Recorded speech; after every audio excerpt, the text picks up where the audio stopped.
If you've been on this channel a while, then you are likely familiar with my Versus series, notably for Avatar: The Last Airbender and The Legend of Korra. The setup is pretty simple. I take two characters, look at their abilities, reputation, and style, and decide who would most likely win. But I never establish how I go about doing that, the parameters I work under when determining a victor. There are several ways one can look at hypothetical matchups between two fictional characters, such as power levels, authorial intent, styles, feats, achievements, environmental context, numbers, statistics, logical reasoning, and more.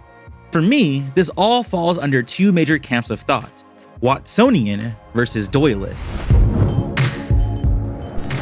The terms Watsonian and Doyleist originated from the names of the Sherlock Holmes character and the author, Dr. John Watson and Sir Arthur Conan Doyle, respectively, as a way to distinguish between in-universe explanations and real-world authorial intentions in discussion of fiction. These terms help distinguish between explanations rooted in fictional logic and those grounded in real-world context. I try my best to straddle the line between the two, but I definitely side more with the Doyleist philosophy of things, where I take authorial intent and demonstrative feats over the likes of in-universe viewpoints. Stan Lee says it best: "The person who'd win in a fight is the person that the scriptwriter wants to win." Now, of course, I don't hold to this philosophy completely. There are many times where I've seen characters win fights because of plot armor or plot-induced stupidity. But I do respect the intent of a creator when they do present certain victors. It's really a case-by-case sort of thing, and that's where we get to my laws of the Versus series. The idea here is a series of funnels, from bottom to top. Character reputation, character non-combative achievements, character's consistency of feats, character's demonstrative combative accomplishments, and the quality of their victories. First, I look at character reputation, which places characters in relative tiers. Take Uncle Iroh, for example, who has zero significant fights against other notable benders in the story, yet I place him in higher tiers thanks to his reputation as the Dragon of the West and his invention of lightning redirection. This first step simply gives me a gauge if two fighters are somewhat near each other in terms of power and skill. But it doesn't necessarily mean one character is better than the other, as I believe characters a tier or two below another could effectively take down the, quote, stronger opponent. Which brings me to my next point: styles and morality. I differ from other Versus creators in that I apply morality to each character I use. This is where I side more with the Watsonian philosophy way of thinking, and that I don't look at characters and their abilities in a vacuum.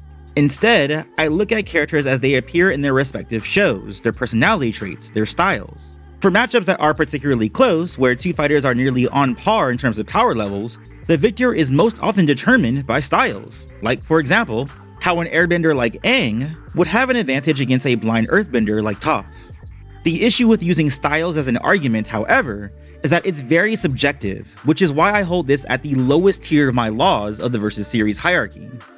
On top of that, I tend to hold lore-based accolades over character-based accolades, as lore-based accolades are often coming from an authorial voice, while character-based accolades can be altered by character bias.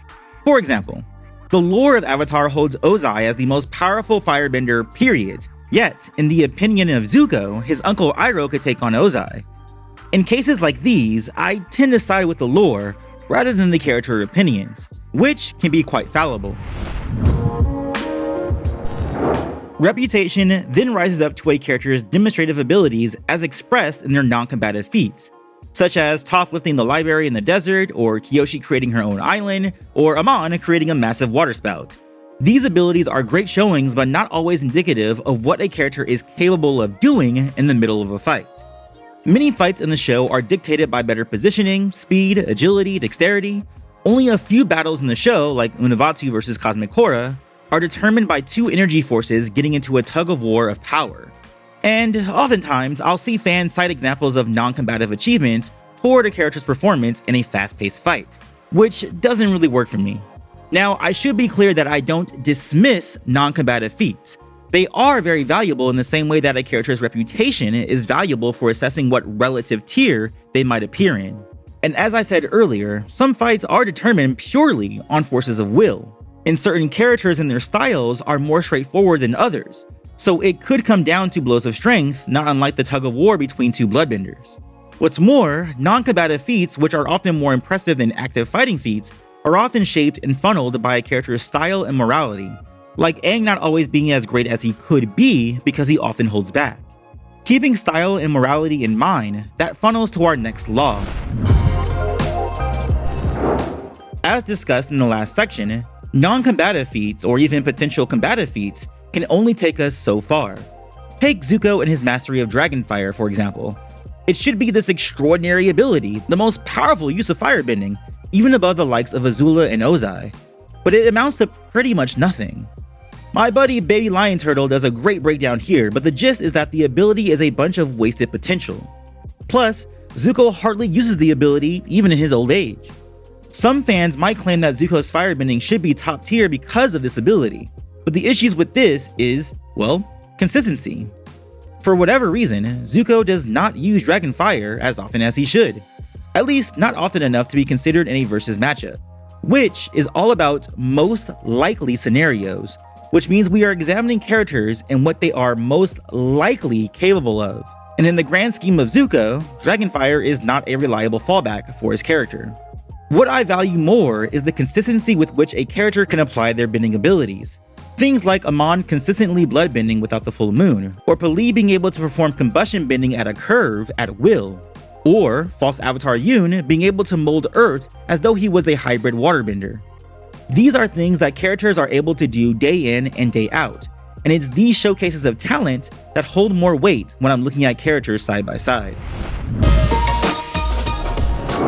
This moves us into demonstrative combative feats, which are of high importance because they are the best examples of what can be done in most hypotheticals, which are often 1v1.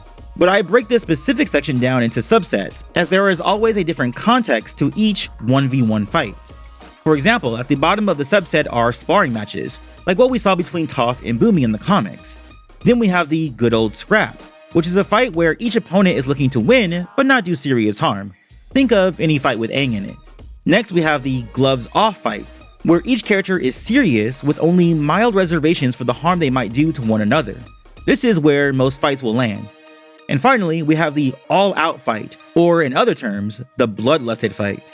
This is when fighters don't care for their own personal well-being or the space around them, and definitely not their opponent. Think anytime Aang entered the Avatar state before Book 3. And of course, context must be provided for the types of opponents one is facing, which leads to the number one law of the Versus series for me, the quality of fights. This is one of the chief reasons I believe Toph gets overrated within the fanbase, because a lot of her abilities come from hype and reputation, not demonstrative feats in 1v1 fights, outside of her sparring match with Bumi. Like with my previous law, this one is also broken down into sections, with the bottom being against any fights against fodder characters, no-name characters who are often taken down easily by the majority of fighters in the franchise. Think all the nameless firebender guards throughout the series. Then we have fights against low-tier fighters, such as Haru or the Warden. Named characters, sure, but they haven't really done that much to give them much of a high ranking. Next, we have the mid-tier fighters like Kaya or Long Feng, who are named characters and notable in the people that they fought, but don't have a lot of good victories behind them. And finally, we have the high-tier fighters, such as Azula, King Bumi, Tenzin, and Kuvira. Any fights against characters like these are held in high regard for me personally. So, a character that I would hold at the highest regard would have to be one that has the highest quality of fights, with demonstrative feats that are not based solely in reputation, coupled with consistency from battle to battle, with a solid foundation of non-combative feats and accolades that hold them high above all else. And that's it. I hope this makes it clear how I conduct my Versus series going forward. What do you think of my Versus laws? Do you think it's a fair way to examine characters in the series? Or do you have another way of assessing hypothetical fights? Let me know in the comments below and check out my playlist for my Versus series on screen now. I'll catch you on the next one, and as always, peace, love, and remember, be water, my friends.